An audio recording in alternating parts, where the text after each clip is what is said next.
야곱에 대한 말씀을 우리가 같이 묵상하고 있습니다. 야곱이 집을 떠날 때에도 하나님을 만났고 경험했고 집에 돌아올 때에도 하나님을 놀랍게 경험하고 있습니다. 중요한 순간마다 야곱에게 찾아오시고 또 말씀하시고 당신의 뜻을 밝히 알려주셨던 하나님, 정말로 야곱에게 그가 집을 떠날 때 말씀하시고 약속하셨던 것처럼 내가 너와 함께하겠다, 돌아오게 하겠다, 그때까지 떠나지 않겠다, 이 말씀을 신실하고 철저하게 지키고 계시는 것을 보게 됩니다. 오늘 본문 말씀도 집에 거의 다 돌아와서 그가 마지막까지 마음속에 두려움과 염려와 걱정 때문에 주저하고 있을 때 찾아오셔서 씨름을 한 이야기를 오늘 같이 우리가 읽었는데, 이것이 야곱의 삶에서뿐만 아니라 우리의 삶에 우리가 야곱과도 같은 길을 겪게 되고 또 야곱처럼 힘든 상황과 마지막 이 개울을 건너지 못해서, 마지막 결정을 하지 못해서, 마지막 요 한계를 넘어서지 못해서 고민하고 있는 우리에게 야곱을 통하여 하시는 말씀과 도전을 우리가 좀 같이 붙잡고 싶습니다. 고난의 순간마다 전환기마다 주님이 찾아오셔서 주님을 경험하게 되는 것이 은혜라는 것을 야곱을 통해서 보면 알 수 있죠. 그런데 여러분, 이걸 우리 삶에서 경험하게 되면 어떻게 느껴질까요? 이게 중요한 포인트라고 싶어요. 야곱을 보면 삶의 중요한 전환점마다 하나님께서 찾아오시더라. 아, 놀랍다. 하나님 찾아오셔서 하신 일들을 보고 대단하다라고 생각하게 되지만, 정작 우리의 삶에 우리가 지금 야곱의 모습에서 있을 때 하나님께서 찾아오신다라는 것에 대한 느낌은 고난으로 느껴지게 되고 힘든 여러 상황들로 느껴지게 된다는 점을 생각해 볼 필요가 있겠어요. 무슨 말이냐? 야곱이 처음부터 하나님이시구나 라고 깨닫게 된 것이 아니었고, 하나님께서 그를 찾아오실 때 그것은 큰 고난처럼, 어려움처럼, 혹은 사람의 손길로 찾아오셨다라는 점이에요. 첫 번째로 오늘 붙잡고 기도하고 싶은 것이 바로 그것에서부터 시작된다고 싶습니다. 그가 하나님과 씨름했어요. 하나님과 씨름한 야곱을 생각해 보면, 고난과 씨름하고 있는 우리가 고난과 한참 씨름하고 있을 때 가만히 보니 이건 고난 자체가 아니라, 이것은 사람 자체가 아니라 하나님이셨구나 라는 것을 눈을 열어서 볼 필요가 있는 것이죠. 우리는 고난으로 보이고 우리는 어려움으로 보이지만, 믿음과 오늘 야곱의 일을 통해서 발견하는 우리는 주님이시구나 라는 것을 알게 된다는 거예요. 오늘 22절에서부터 25절까지 말씀을 보면 이렇게 나와 있습니다. 그 밤에 야곱이 일어나서 두 아내와 두 여종과 11 아들을 데리고 야복나루를 건넜다. 야곱은 이렇게 식구들을 인도하여 개울을 건너보내고 자기에게 딸린 모든 소유도 건너보내고 난 다음에 뒤에 홀로 남았는데, 어떤 이가 나타나 야곱을 붙잡고 동이 들 때까지 씨름을 하였다. 그는 도저히 야곱을 이길 수 없다는 것을 알고서 야곱의 엉덩이 뼈를 쳤다. 야곱은 그와 씨름을 하다가 엉덩이 뼈를 다쳤다라고 이야기하고 있어요. 야곱이 자신의 가족들과 재산을 먼저 보냈습니다. 자신보다 앞서서 약복강에서 나루에서 건너 보냈고, 그리고 자기만 남아있는 상태입니다. 왜 그랬을까요? 뭐 언제라도 도망갈 수 있기 위해서. 당연히 그럴 것 같습니다. 그리고 그 삶이 지금 제일 힘들 때가 아닐까라고 싶어요. 재산도 보내고 가족도 보내고 자기 혼자 남아있는 야곱은 평안했을까? 그래, 고통과 고통의 원인들, 가족 때문에 염려하고 걱정하지 않습니까? 재산들 때문에 수고하지 않았습니까? 그게 지금 자기가 누릴 수 없도록 지금 다 넘어가 있는 상태 아니에요? 이미 다 야복강을 넘어가 있는 상태. 자기 혼자 이제 새로 시작할 수도 있고, 그래, 자기 혼자 남았는데 야곱의 심정은 어땠을까? 너무 힘들었을 것 같아요. 마치 집을 떠나올 때처럼 제일 힘들고 외롭고, 그리고 낙담이 될 수 있는 바로 그 순간이죠. 집으로 출발할 때에도 형 에서가 오고 있다는 이야기를 들었을 때에도 쉽지 않았습니다. 집을 떠나올 때에도, 다시 말해서 라반의 집을 떠나올 때에도 라반이 찾아오기도 하고, 물론 라헬이 그 집에 있었던 드라빔을 훔쳐서 왔기 때문에 그런 일이 있기도 했지만, 또 가까이 와서는 또 에서가 갑자기 400명이나 데리고 온다고 하니까 또 그것도 또 마음속에 두려움이 되고, 어느 것 하나 쉬운 게 없었습니다. 야복강에서 다 건너보내면 괜찮을 거라고 생각했나 봅니다. 그런데 마음은 쉽지 않았습니다. 여전히 그는 힘들었고 한밤중에 혼자서 씨름하고 있어요. 한밤중에 자기를 찾아와서 자기 허리춤을 잡는 사람이 있었다라는 거예요. 그가 그 한 사람을 알아보지 못했습니다. 누군지 알아보지도 못했고, 그리고 오히려 자기의 다리가, 엉덩이가, 고관절이 부러질 때까지 어떻게 하지도 못했어요. 밤새도록 그 사람과 씨름하고 있었죠. 그런데 지나고 나니까 그분이 누구신지 알았습니까? 하나님이신 것을 알았어요. 하나님이 보내신 사람, 하나님이신 것을 알았습니다. 우리가 이 모습을 보고 우리의 삶에 우리가 씨름하고 있고, 우리가 낙담하고 있고, 우리가 어려워하고 있는 그 한 가지, 그 한 문제, 그 한 사람 때문에 주님께서 야곱을 통해서 보여주시는 것이 바로 그것이라고 싶어요. 하나님이시구나, 그분이. 하나님이 나를 다루고 계시는 거구나. 우리가 고슴도치가 서로 가시가 있으니까 우리가 서로 친해지려고 하고 가까이 하려고 하면 서로의 가시가 자기가 생겨먹은 게 고슴도치잖아요. 그러니까 같이 가까이 붙으면 서로 상처 주고 서로가 바늘에 찔릴 수 있죠. 근데 그걸 보고 어떤 사람이 재밌게 이런 표현을 했더라고요. 물론 우아이긴 합니다만 너무 마음에 재밌으면서 느껴졌어요. 어린 고슴도치를 누가 바늘로 콕콕콕 찔렀대요. 그랬더니 어린 고슴도치가 뭐라고 대답했냐면 엄마야? 이렇게 물어봤다는 거예요. 엄마야? 콕콕콕콕 찌르니까 엄마야? 엄마가 와서 찌르는 거야? 이렇게 생각을 했다죠. 고난이 찾아왔어요. 힘들어요. 그러면 우리의 마음과 생각이 주님이세요? 주님이시군요. 주님이 저를 잡고 계시는군요. 우리의 자존감과 우리의 마지막 것 한 가지를 못 넘어서 여전히 힘들고 자존심을 내려놓지 못해서 힘들고, 그리고 재정적인 일들과 관계의 일들과 그리고 우리의 목표와 진로와 계획과 그리고 자녀들과 여러 상황들에 있어서 누구나 마지막 넘어지 못하는 야복강이 있어요. 그리고 그 앞에서 주저주저합니다. 이거 넘어가면 죽는 거 아니야? 힘든 거 아니야? 그리고 그게 너무 외롭고 고난이 되고 어려울 수 있습니다. 야곱이 그러고 있잖아요. 근데 야곱이 그렇게 밤새도록 씨름하고 있어요. 누구랑 씨름했다고요? 주님이랑 씨름했다고요. 그래서 누구는 걸 깨닫게 됐다고요? 주님이신 걸 깨닫게 됐다고요. 이걸 보고 우리는 알 수 있는 거죠. 우리가 고난 가운데 있고 어렵고 마지막 넘어지 못하는 야복강 건너편에 있을 때 우리의 힘듦과 우리의 어떠함에 우리가 믿음의 눈으로 보고 고백할 수 있다는 거예요. 주님이시군요. 이 고난과 아픔이 주님 때문이군요.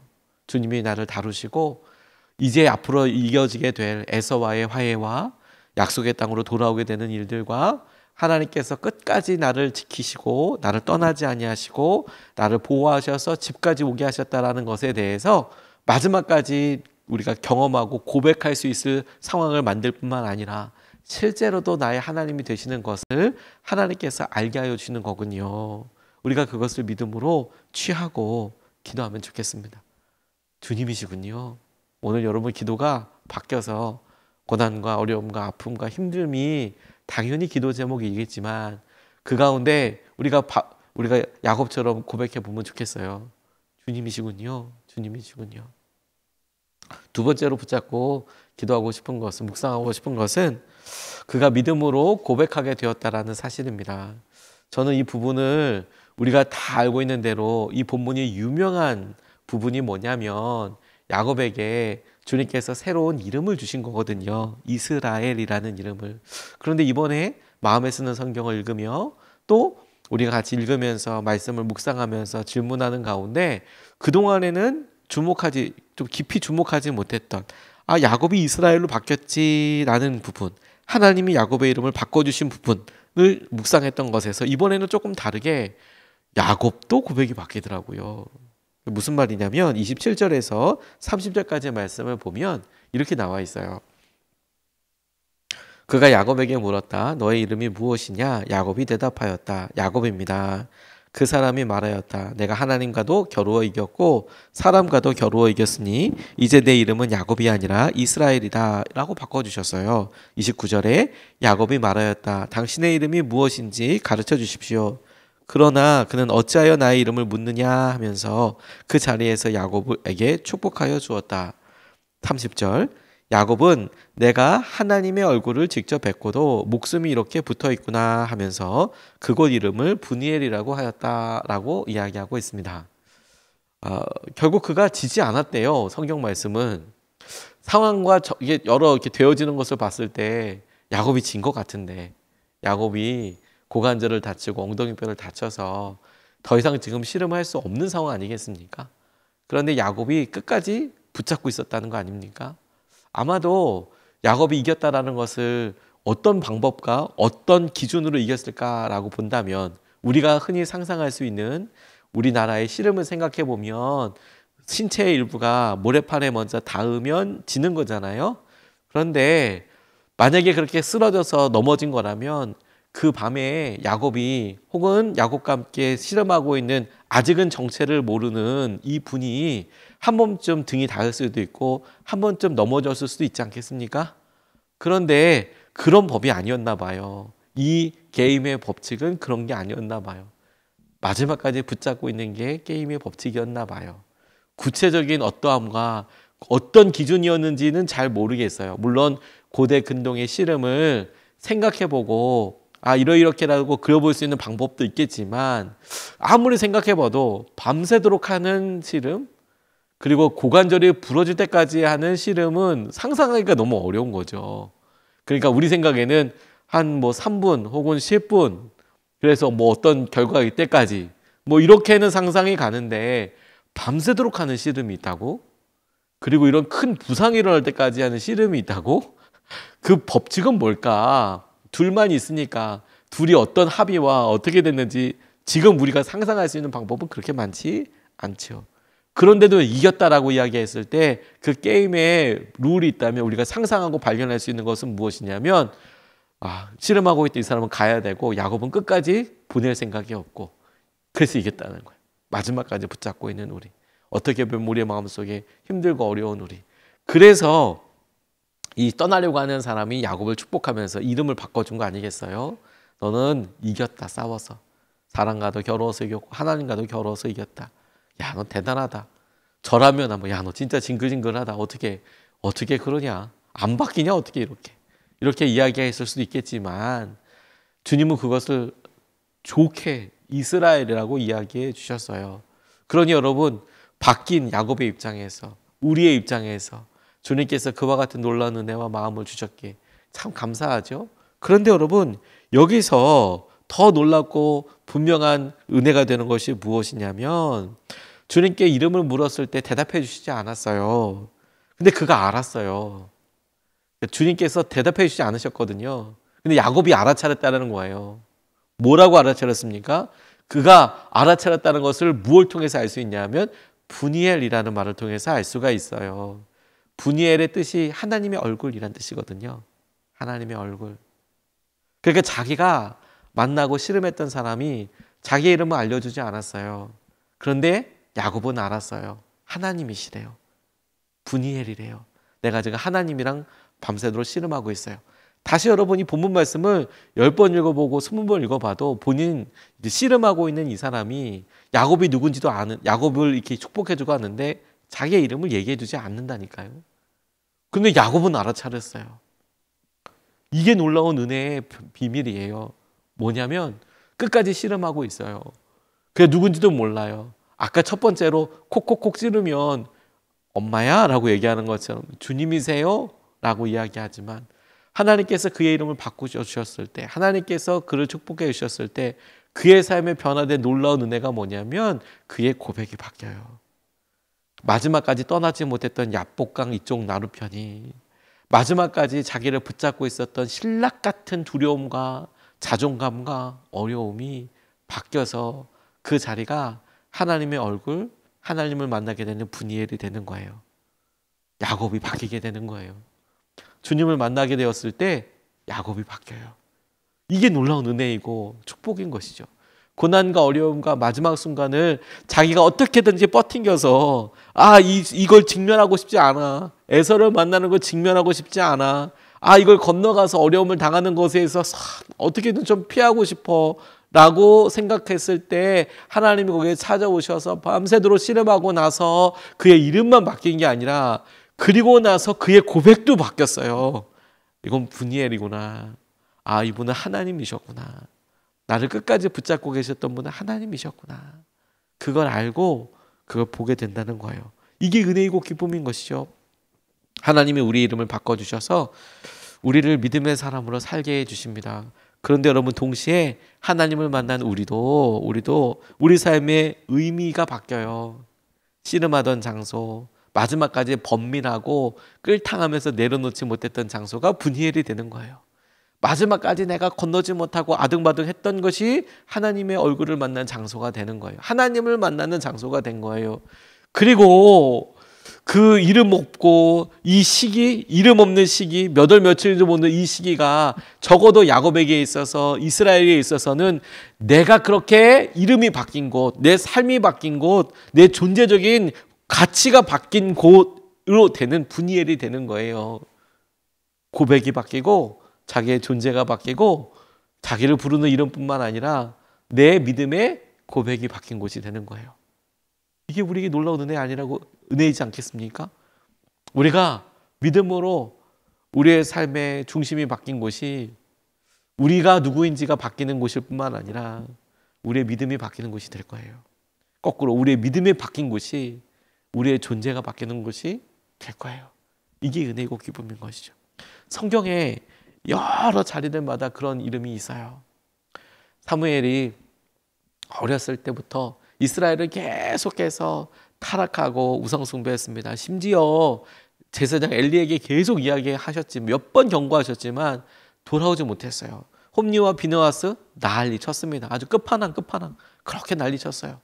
그래서 사무엘상 4장 보면은 싸움을 하게 되는데 블레셋과, 그때 계속 질 것 같으니까 이스라엘 실로에 있었던 법궤를, 언약궤를 갖고 와요. 그래서 전쟁을 했는데 싸움도 패했을 뿐 아니라 언약궤를 호로록 뺏겨버리죠. 말도 안 되는 일이 일어났어요. 그 싸움 장소에서 뺏겨버려요. 그래서 언약궤가 블레셋에서 넘어갑니다. 그런데 우여곡절이 있었어요. 막 그 블레셋 사람들이 있었던 다곤 신상이 무너지고 막 그러니까 돌려보내요. 돌려보내고 한참 왔어요. 그런데 그걸 누가 어떻게 따로 챙기거나 이루지도 못했나 봐요. 근데 시간이 30년 정도가 지나고 나서 사무엘이 미스바에 모여서 같이 기도하자고 이스라엘 백성들이 모였어요. 기도하기로 결심하죠. 근데 모였다는 이야기를 듣고 블레셋 사람들이 쳐들어와요. 위협적으로 느꼈거든요. 바뀐 게 뭐였냐면 30년 지나면서 이스라엘 사람들이 싸우는 것보다 하나님께 기도해달라고 기도하기로 결심해요. 사무엘이 기도합니다. 같이 기도합니다. 그랬더니 하늘에서 우박이 내려요. 그래서 블레셋 사람들이 패퇴해서 도망갑니다. 패퇴해서 도망가요. 이스라엘 사람들이 무르르 따라가요. 막 쫓아가고 따라가서 끝까지 막 갑니다. 그래서 영토를 계속 넓혀가서 그 끝에 선까지 가요. 그리고 그곳에 돌 하나 세웁니다. 에벤에셀이라고. 하나님께서 여기까지 도우셨다고. 그런데 놀라운 건 뭐냐면 앞서 말씀드렸던 언약궤, 법궤를 빼앗겼던 싸움과 그 장소, 전쟁터가 거기까지 주님께서 쫓아갔던 그곳의 이름이 에벤에셀이었어요. 원래 거기 그 장소까지 가게 된 거예요. 수치스럽고 무너지고 도망가고 빼앗겨버렸던 곳까지 하나님께서 그들을 영토를 확장하게 하시고 여기까지 도우셨다. 에벤에셀. 그 여기는 어디였느냐? 30년 전에 40년 전에 언약궤를 빼앗기고 이스라엘에게 큰 상처와 패배로 여겼던 곳까지 하나님께서 회복시켜 주시더라. 우리의 고백이 바뀐 곳 에벤에셀처럼 분이엘이 되고 하나님의 은혜의 통로가 되는 순간이 되고 고백이 되게 하실 줄로 믿습니다. 두 가지 말씀을 같이 나눴습니다. 첫 번째, 하나님과 씨름한 사람 야곱. 고난에 씨름할 때 우리는 영의 눈을 떴으면 알았으면 좋겠어요. 주님이시구나. 지금 나를 붙잡고 계신 분이 주님이시구나. 두 번째, 그가 믿음으로 고백하게 됐어요. 이스라엘로 우리가 바뀐 것만이 아니라 우리의 고백도 바뀌셨어요. 하나님이시군요. 분이엘이군요. 하나님의 놀라운 능력이군요. 그거 붙잡게 됩니다. 두 번 나눠서 기도하겠습니다. 첫 번째, 이렇게 기도하고 싶습니다. 주님, 고난 가운데, 우리의 어려움 가운데 함께 하시는 주님을 알아차리고 의지하게 하여 주십시오. 우리는 이게 그냥 어렵고 힘들고 외면하고 이런 거라고 생각하지만 주님은 계속 깨닫게 하기를 원하시고 무엇을? 주님을, 함께 하신 주님을, 우리의 삿발을 쥐고 가시는 주님을 깨닫고 알아차리기를 원하십니다. 주님 고난 가운데, 우리 어려움 가운데 함께 하시는 주님을 알아차리고 주님을 의지하게 하여 주십시오. 주님만 의지하게 하여 주십시오. 우리가 첫 번째로 같이 함께 기도하시겠습니다.